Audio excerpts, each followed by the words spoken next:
Hi everyone, welcome to my presentation on BPF using Python, a gentle introduction to BPF part 2. This is continuing on from a previous episode I did where I introduced using BPF Trace to do some BPF programming. So what will be discussed today? I'll do a brief recap of the previous BPF video where we used BPF Trace to do BPF programming. I'll describe the three main methods of doing BPF and what they're good at. So those three main methods are BPF Trace, BPF using Python, which is what we'll be going into today, and BPF using C++, which is what we'll get to do in a future episode. There is a fourth way to do some BPF programming, and that's using the C libraries that are included in kernel source. If you've looked at a previous video that I've done, I believe it's entitled something like I'm having troubles using BPF override return. That's the BPF I used in that video, but it's not as good a way of doing things as using the libbpf that we get if we're going to use BPF with Python or BPF with C++. After that, after I talk about the three main methods, we'll talk about installing the toolchain that you need to do BPF with Python on Pop! OS. We'll download an existing Python script that uses BPF, and we'll test to make sure that our system's running properly. And then we'll do some live code of our own BPF tracer in Python. So to recap, in a previous video, I described how to use BPF Trace. Now with BPF Trace, it's a really good tool to do some one-liner code for BPF. And you can make scripts out of those one-liners to do slightly more complicated stuff. Now BPF Trace is a great tool, but it's not a super powerful tool in the same way that Python or C++ is a powerful tool. And if you want to leverage the power of a real programming language, you're going to have to move on to either Python or C++. So the three main ways of doing analysis with BPF is, as previously described, BPF Trace. And it's great for doing really quick things. You can bang them out right on the command line. Easy peasy lemon squeezy. But it's not a full language. And another problem that I've personally had with BPF Trace is that it's harder to get on older distributions. So for example, I do a lot of work on CentOS 7, and it's not as easy as just doing a yum install BPF Trace on CentOS 7. And if you wanted, you can get BPF Trace on CentOS 7, but you have to download the source code and compile it, which is a pain in the butt. And if you're going to start doing that sort of work, then you might as well move into doing BPF with C++ or BPF with Python. So what is good with doing Python with BPF BCC? It's also good for doing really quick things, as Python is a really great language for banging out quick scripts. It's a full language, allowing you to integrate BPF analysis into much larger programs. However, there are detriments to using Python. One of the main detriments that you'll see is that Python isn't as fast as C++. And this really matters if you're doing analysis on BPF code that fires from the BPF in the kernel up to your user space very rapidly. So for example, if you were going to do analysis of the mmap system call, and you're going to be doing that on an extraordinarily busy system, you're going to get a lot of messages from your BPF code in the kernel up to your user space, and it could be, thousands, tens of thousands of times a second. But your loop in your Python and your analysis of that data coming up might not be fast enough to grab all that information. And because that information going up and down, there's ways of kind of sending information back down into the kernel stuff, but the method of communication between these layers is a ring buffer. And if you're not processing fast enough in your user space, then your kernel space is just going to overwrite the memory in that ring buffer, and you're going to lose the messages in your user space. So that's one of the benefits of using C++, is that C++ is a faster language than Python. So your user space will be able to keep up faster with what the kernel is sending it. Now, it still might not be fast enough. So in that case, you're going to have to do analysis on your BPF code to make sure that it's not spewing as much information to the user space. But C++ is a faster language than Python, so there's a little bit more wiggle room there.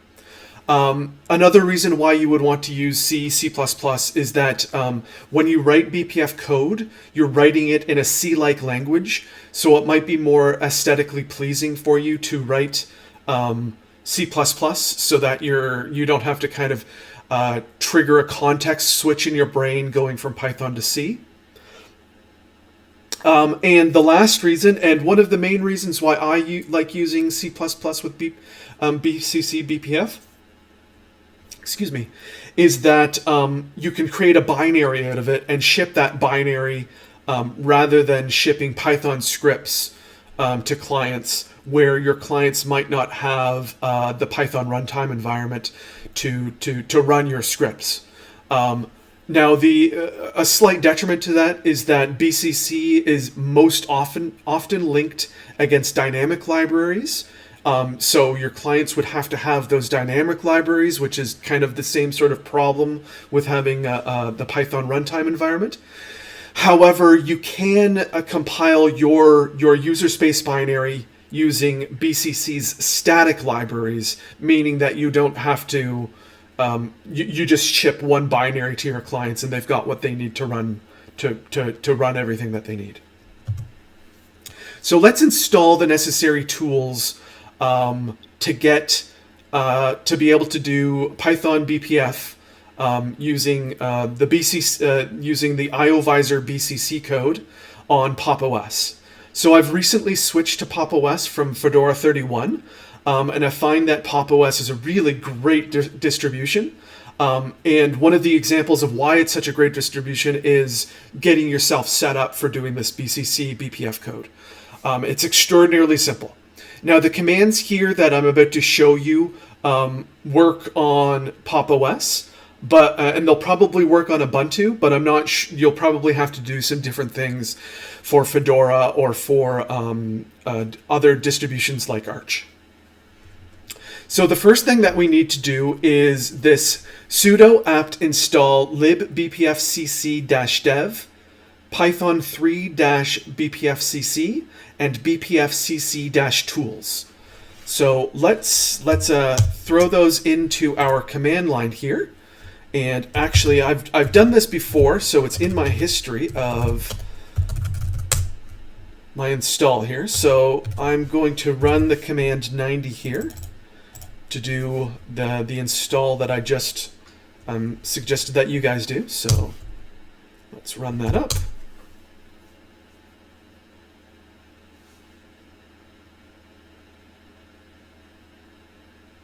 So we've just gone through the entire install base of being able to do BCC BPF with Python.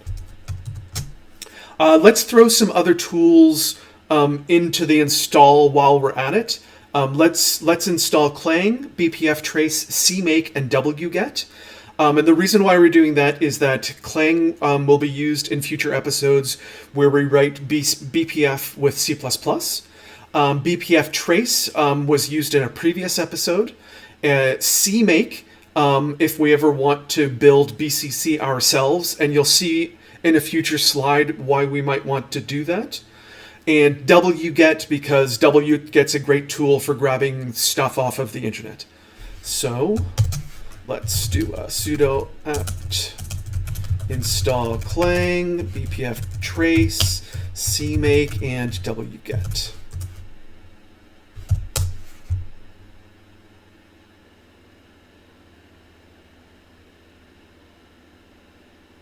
All right, we've got all the tools that we need.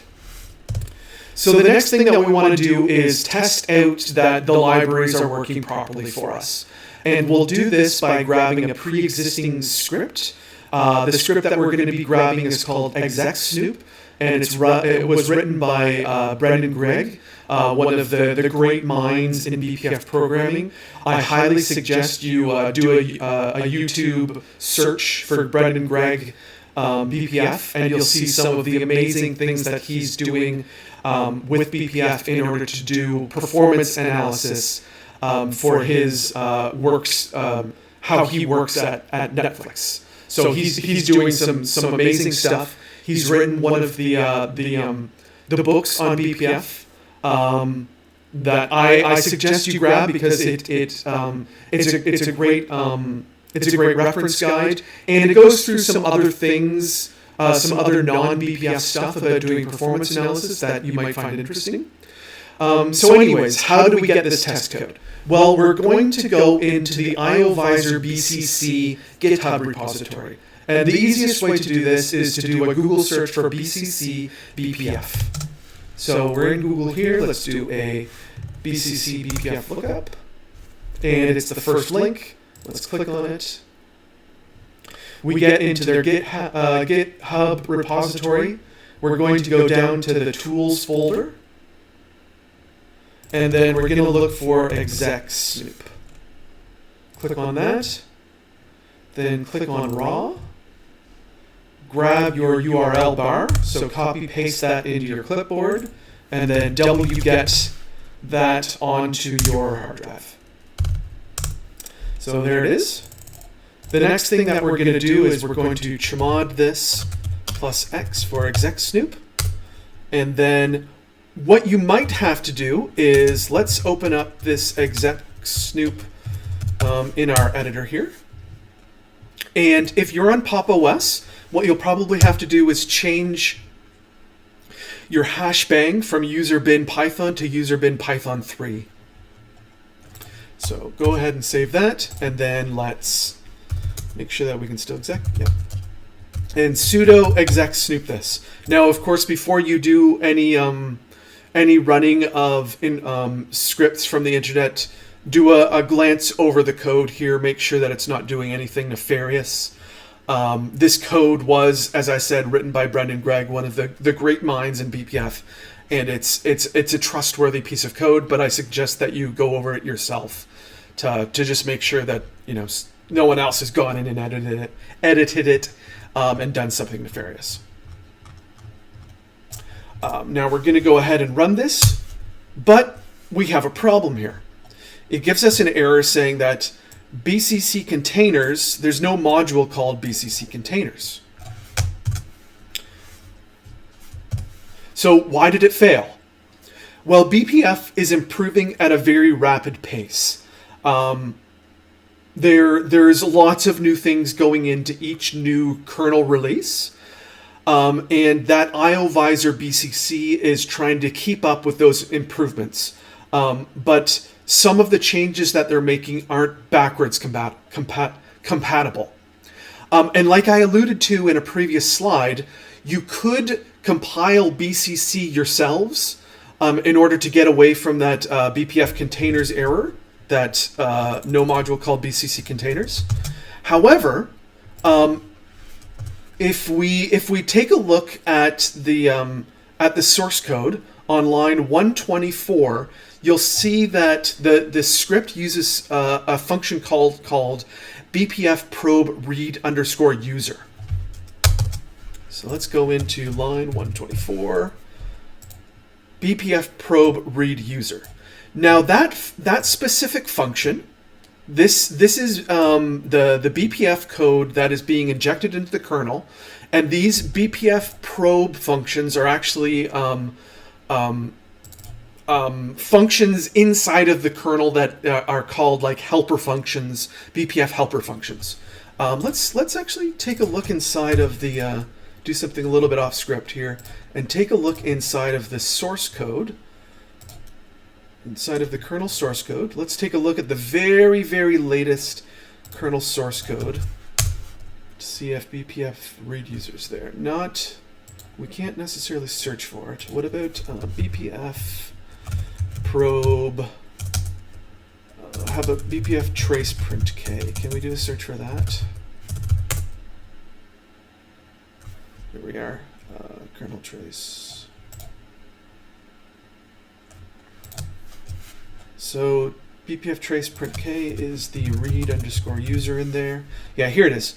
On 190 of the BPF Trace C module inside of the kernel source code, you'll find this BPF probe read user. Now the thing is, though, that our kernel for Pop! OS 2004 is uname-r that. We are using the kernel 5.4. This function, BPF probe read user, came into existence in kernel 5.5. So we simply don't have access to that piece of code. What that means is if we compiled up the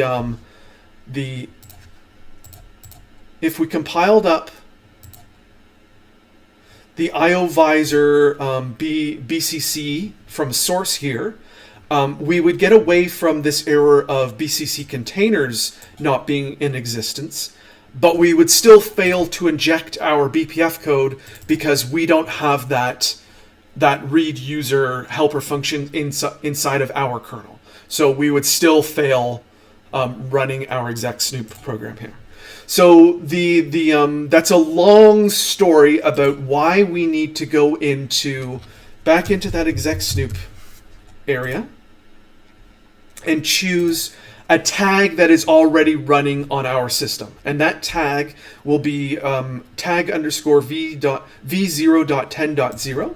So click that inside of your branch, then click raw, copy paste the URL, get rid of your existing exec snoop, and wget what you have in your clipboard. Chmod that. And take again another look at the exec snoop here. Change your Python to Python 3. Take a quick look to make sure that there's nothing nefarious going on. Doesn't look like it. Let's do a quick search for read underscore user, and we don't find it in the source code, so it should run for us. So sudo exec snoop. And it's running. Let's jump over to another command line and just do a quick ll to see that ls is being reported inside of the output of the exec snoop program. So our BPF, we are able to do Python BPF analysis. Awesome. But we're not here to learn how to run other people's scripts. We're here to learn how to write our own scripts. So let's quit out of that. Let's touch a file called actually, I'm getting ahead of myself here. So let's code our own. Let's do our own coding to do a trace point BPF reporting for the open at system call. So one of the things that you should do before just diving into code is to, one, make sure that you have the documentation at hand. Two, make sure that you've got some existing code, because we are doing open source development here, and the whole point of open source development is that you can look at how other people are doing their open source development and learn from them. And the last thing that you should do is, because we're going to be using BPF trace print K, is you should open up sys kernel debug tracing trace pipe.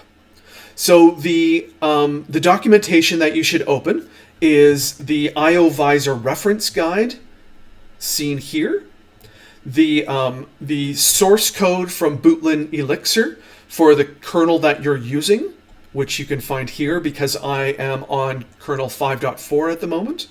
And the last thing that you should do is make sure that you are able to view syskernel debug tracing events syscalls, because we are going to be looking at the open at system call for our code. So I've gone ahead and I've got the reference guide already opened up. but to show you how you can get to the reference guide is we will do another search for BCC BPF in Google, open up that stuff, open up their repository, and then as you're reading through the README file, you'll find reference guide.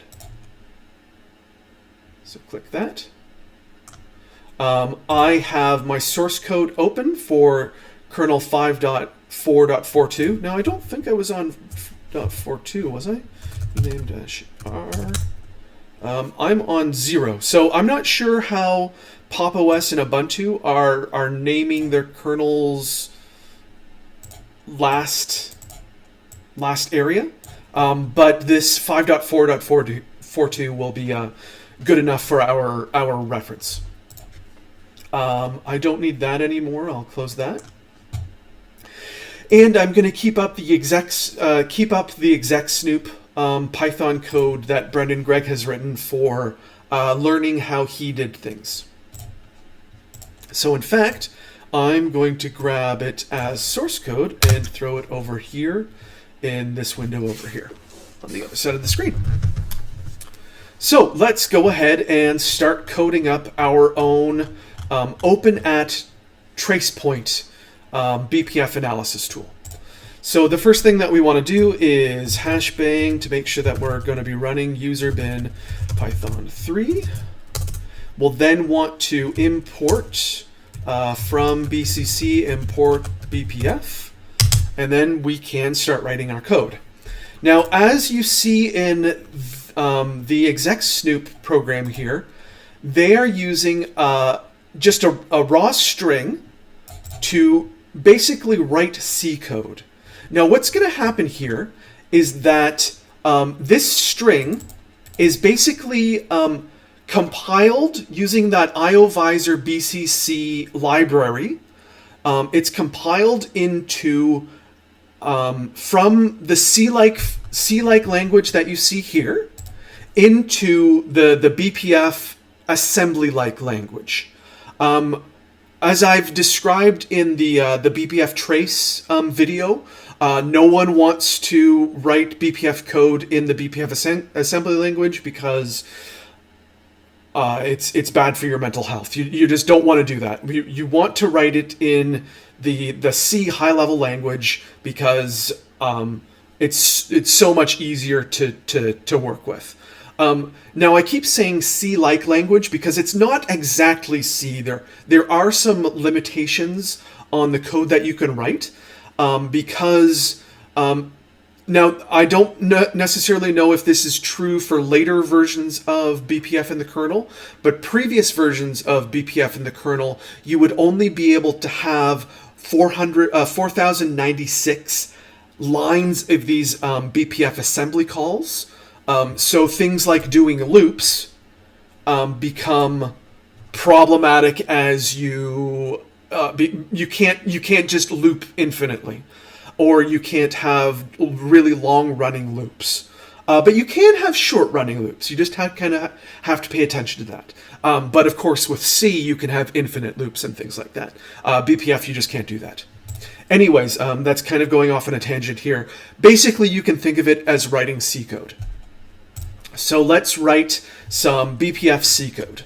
And what we're going to be doing here, and the reason why I asked you to get that syskernel debug tracing events area open, is that we are going to be looking at the sys enter open at. Sys score enter open. Why is this not? We do have an open at here. I didn't choose the wrong system call to be looking at, did I? So sys enter open at. So we are going to be wanting to do stuff with sys enter open at. So let's actually go into sys. Let's actually cd into the sys enter open at.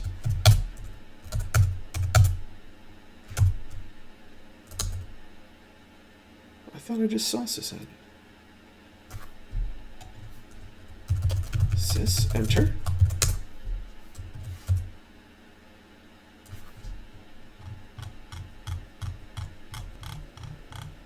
It's probably it's enter, sys enter, openet. Why can't I go into sys enter openet?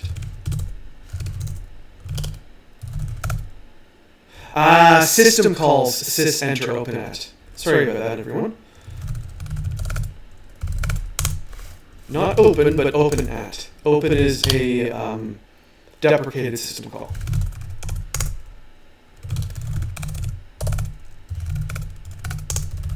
And we will take a look at this format file. Now, I went through the idea of these format files in the BPF Trace video, but just to reiterate, these fields are what we have available to us as the trace point fires. Now, the trace point will fire because we are setting a function to run at the firing of the trace point. And we're going to code that up in the C-like language. You'll see what I mean in a second. So the first thing, what we'll do here is we will get our BPF source equals, and we are going to, just like what they're doing inside of the exec snoop, we want sketch. And the reason why we want sketch is that it defines the task commlet. Include Linux sched.h. Is it schedule or schedule? Schedule or schedule? Is it shul or sul? And let's do so the way in which the BPF is going to work is that we're injecting this BPF code into the kernel and it will run, but it needs that ring buffer to be able to send messages back up to the user space for analysis.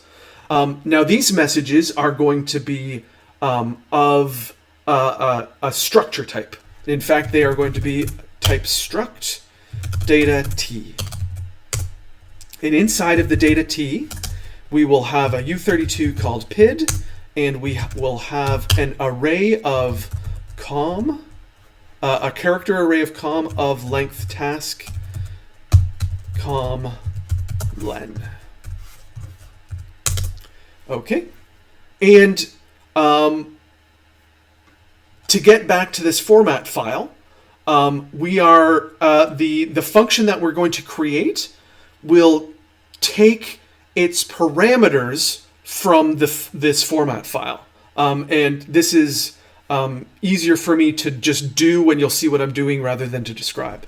So I'm going to create a struct called sysenter open at args type. And in it, we are getting this information from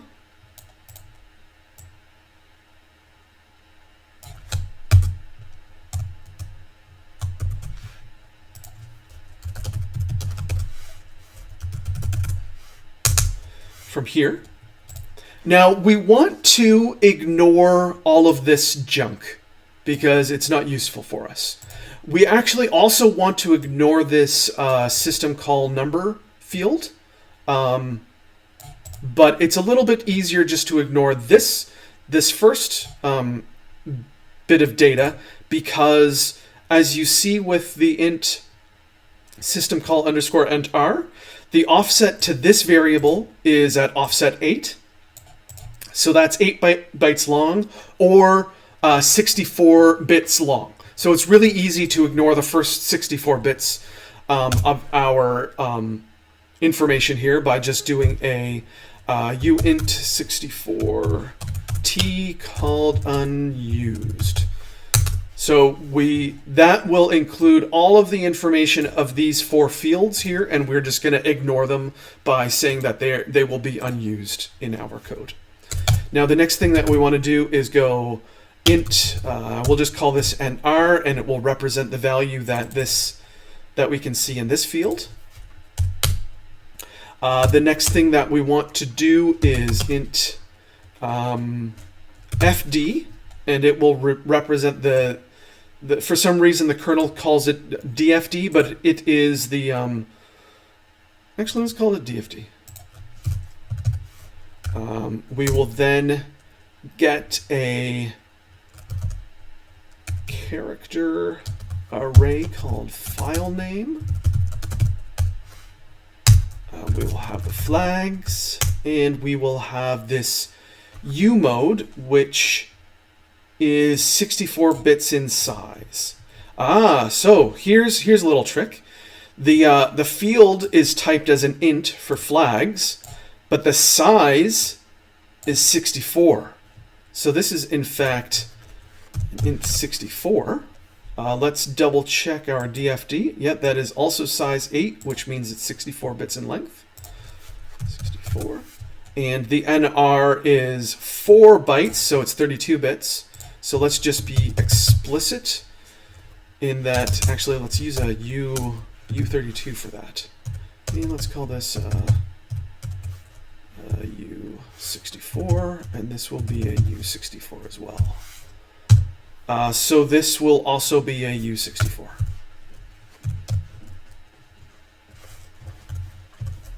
And we will call this mode. And we are done with that structure. So let's code up our function that will fire every time the open at system call is called. So it will return an integer, which is just the regular way that you return things from doing a trace point. We will call it sys enter open at fn, but you can call it whatever you want. That's just what I'm going to call it for ease sake. And it will take as input a struct to the args. It will take a pointer to that, and we will call it args. And let's, because we are returning an integer, let's make sure that we return 0 from that. And for simplistic sake, let's do a little print. So BPF trace print k open at has fired. Now, for some reason in Python, you have to escape your slash before the new line. So that's why I did a double slash here. But anyways, we've got our function coded up. We're not actually using any of this information, and we're not using any of this information quite yet, but it will be useful in the future. All right. Now, let's get a variable called BPF, and it will be of type BPF, where the text is equal to BPF underscore source. Then we will do BPF.attach trace point, and we will say that the TP, or the trace point, is for syscalls sys enter open at, so that corresponds to the syscalls enter open at in the events folder. And the fn name is equal to the name that we have given our BPF function. So it is the sys enter open at fn. Let's plug that in here. And give this a name. We will call it my open at.py. Back over here, chmod plus exit, and give it a run. Failure, it does not know what a U64 underscore is because we have a typo. Give that another run. All right, now you see that nothing happened here, and that's because what we're doing is that we're taking this string, we're injecting it into the kernel as part of this BPF function. We're attaching our trace point, and then we're immediately exiting. So what we want to do here is actually do a sleep for 10 seconds here so that we give it time for things to run. So from time import sleep. And let's give this a run. Before I give it a run, let's cat on trace pipe. So this trace pipe is where the print k's from BPF trace print k are going to end up. And we've got our sleep. We're listening on the trace pipe, and we will run it. And we want to say cat the format file. Oh, we're getting a lot of openats here.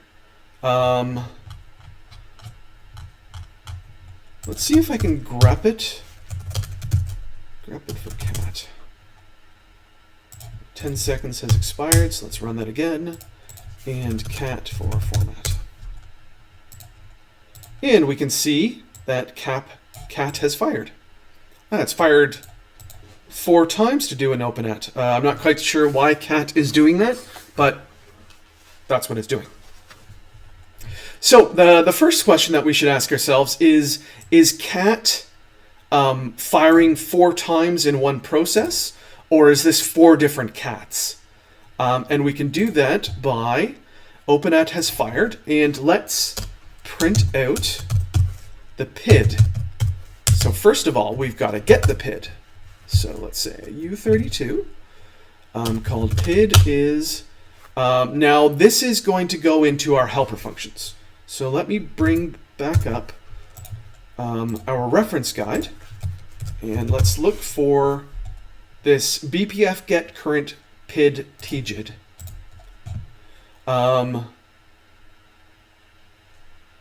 So this function is a helper function, much as the same as that read_user that we don't have in our kernel, but this get current PID tgid is a very old function, so you will have this available to you easily. What it's doing is that the thread group ID, the tgid, which is what most people think of as a PID, is being returned in the upper 32 bits of this U64 that's being returned from this function. And the lower 32 bits is the PID, or what most people think of as the thread ID.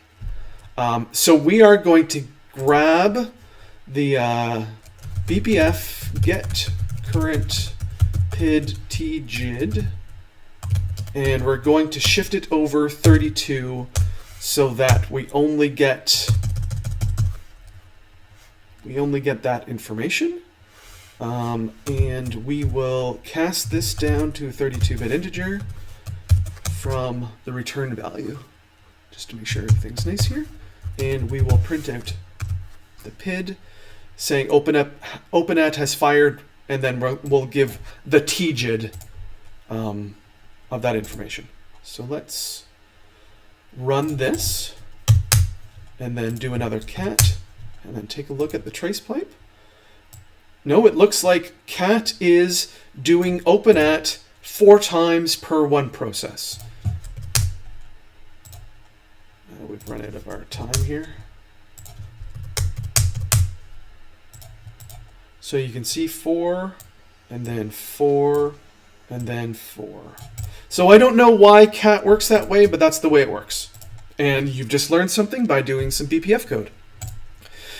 So, of course, just printing stuff out to this trace pipe isn't acceptable for a program like what we want to be doing. We want to grab information from the kernel and return it up to user space. So the way that you do that is you use one of these ring buffers that I was talking about earlier. So it's a perf buffer. So this BPF perf output is how you define this perf buffer. So let's go ahead and define it here. Output called events. And then to be able to send information up to your user space, what you do is the name of the thing that you just made, of the perf buffer that you just made, is events dot perf submit, and the first value is it's a pointer to the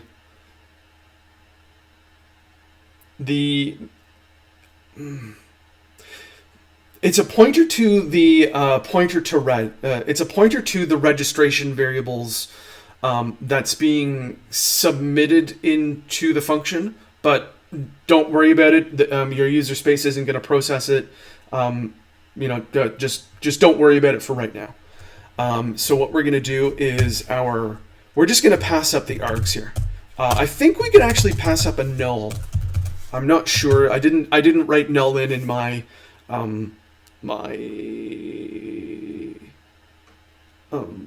dress rehearsal of this video, but let's see what happens. You're going to return. Now we have to give it something to return, so we're going to do one of these data structs here. So struct data t data, and we will initialize it to zeros at the start. So we are going to pass a reference to that data that we just created, and we will give the size of that data that we just created. So what will happen here is that the BPF code will now send a message up to our user space saying, here's some data for you to process. Now our user space hasn't yet processed that information yet, so we need to process that information. So BPF, and we are going to take a look at that events perf buffer again, and we will, I believe it's open perf buff. Here we are. Open perf buffer.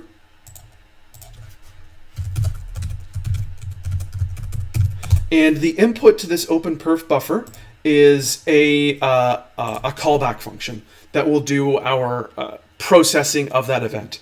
So we will call this we will call this handle sys enter open at.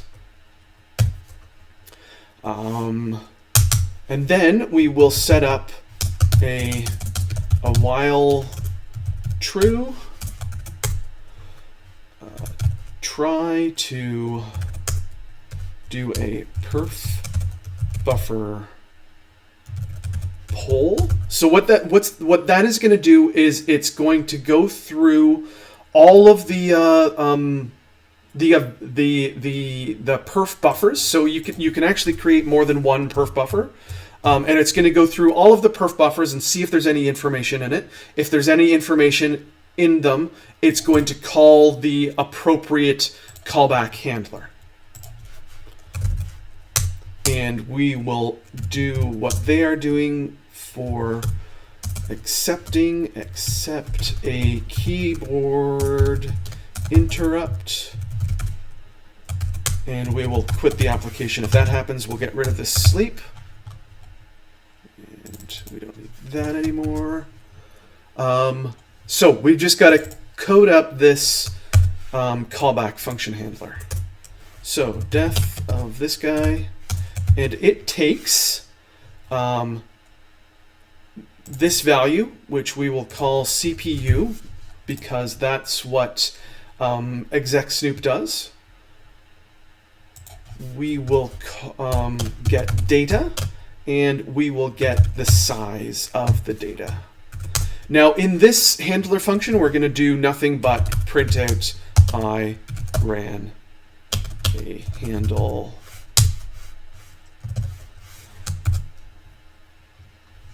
Then, hopefully didn't make any bugs there, but let's see what happens.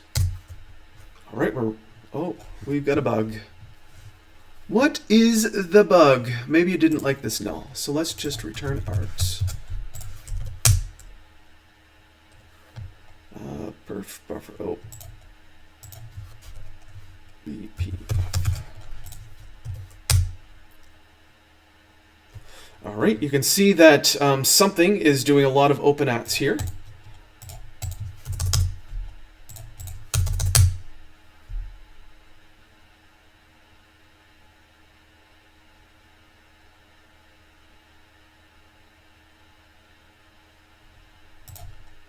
Huh.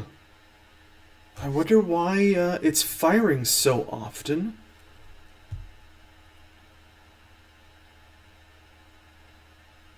I wonder why it's firing so often. It was my understanding that this poll was was blocking, so you wouldn't just kind of always loop here. But it seems that we're always looping. So that's a little disconcerting. Why is that happening? What difference other than this true? Let's change it back to a 1. Not that that should really matter.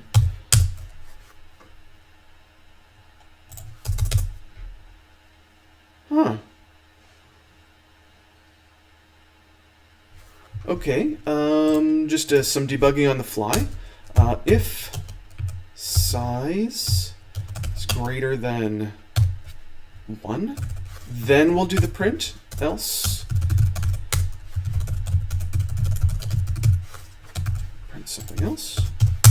See what happens here. Wow, okay. What's going on? What is this size?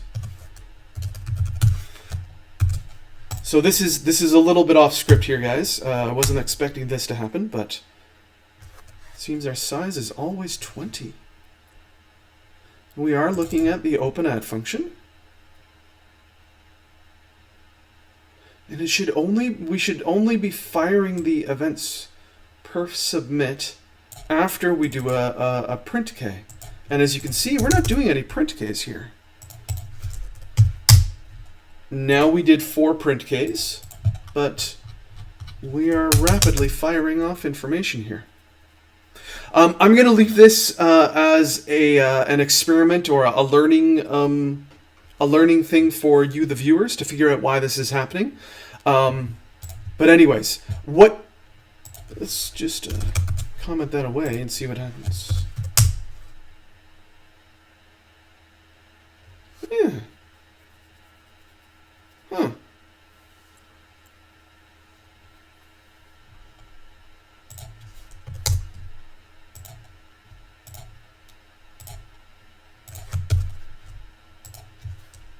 I don't know why it's going through like that.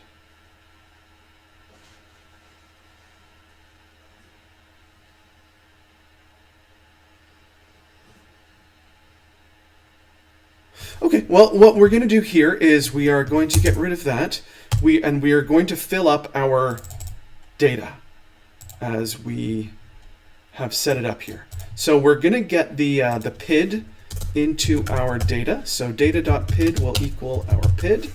And then we are going to BPF probe read str with the first value being our data.com, and the maximum size is going to be our task comlen.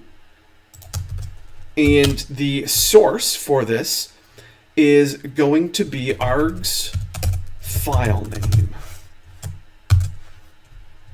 And then in our user space, get rid of this stuff, we are going to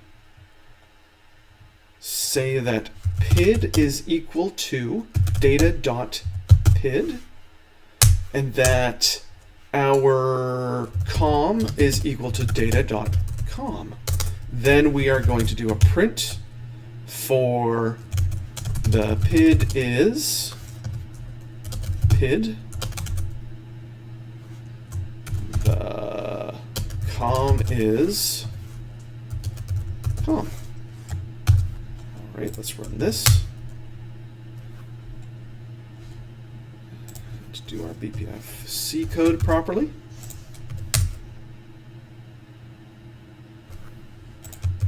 Oh, what's going on here?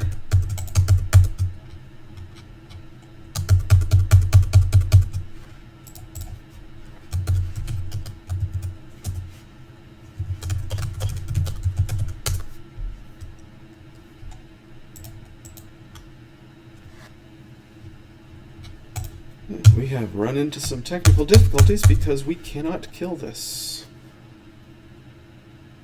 And I can't even read what's going on. Let's kill pkill -9 my open at.py. All right, what was happening here?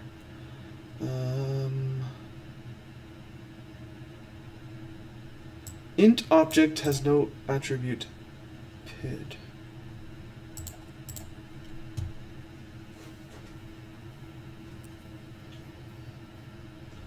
So how is data used in this function?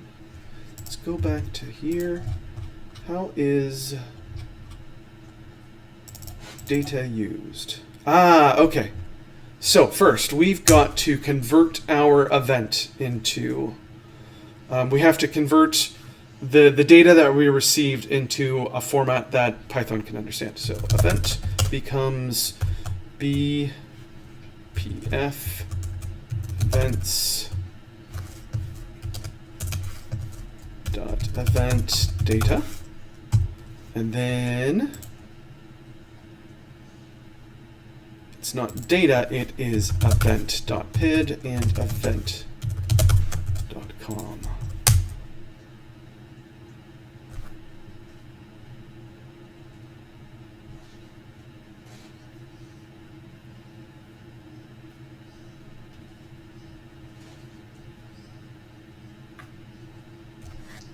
So there's a lot of open ads here. Trace pipe. All right. There's a lot of open ads going on. That's why we're seeing so many open ads. The reason why I didn't see it before was because, of course, I was grepping away everything except the cat application. So yeah, there is no problems here. We are firing when we should be firing, and we're getting output as we should be getting output. As you can see, we've gotten the com name, the name of the application running the openat, or at least kind of what Python wants us to print out here. And we are getting the PID of the application here. So I hope you can see the power of what you can do with Python with BCC and BPF. If you wanted to, you can make yourself a very large, grand BPF analysis tool that's able to look at things like openat and exec VEs and memory maps and stuff like that, and get a really nice picture of what's going on in the kernel. Or you can just write simple little scripts like this that just do quick looks at what's happening and do the same sort of stuff that you might do with BPF Trace.